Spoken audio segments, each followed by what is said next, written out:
Hi everyone, it's Ildi and I'm back with another true crime documentary review. This time I'm going to be talking about Killer Sally. Found it on Netflix. It is about many things, but it is about a woman who killed her husband, and they were involved in the bodybuilding community, in the wrestling community, her specifically, and kind of her story. It's not a whodunit, it's not a injustice in the system type of documentary.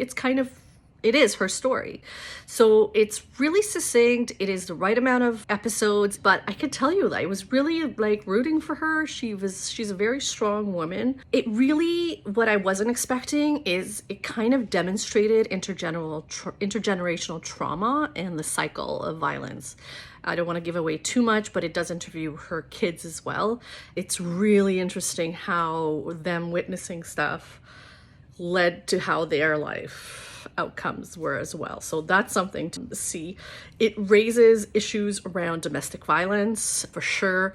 It's about gender roles because she was a bodybuilder. Actually, lots of stuff about gender roles from her when she was much younger to her trial. It raises a lot of questions about battered women syndrome, I guess. I don't even know if that's still a thing, but it was kind of new at the time. It also raises issues around the justice system's knowledge of that and the media and the sensationalized media that was around in the 90s. But it was really good to hear reporters actually acknowledge what a sensational bullshit it was back then, because you had your Amy Fisher, Lorena Bobbitt, all of that stuff around the same time, the Nancy Kerrigan stuff. So it was around the same time of the reporter and kind of taking responsibility for that. It's interesting that she did her time. It's not about the fact or the frustration of, domestic violence wasn't taken seriously in the courts and we're going to fight for justice. Yes, it was frustrating, but she got, I think, 25 years or something, and she did her time.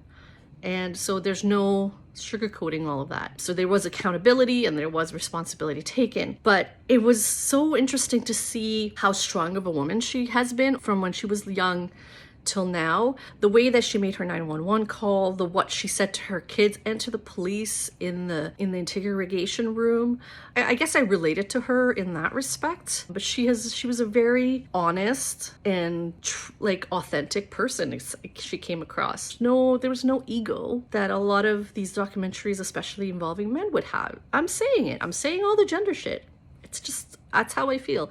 So it was really nice to have a woman all the women taking accountability and just telling it like it is. And maybe, I guess that's why I felt sympathetic to it all.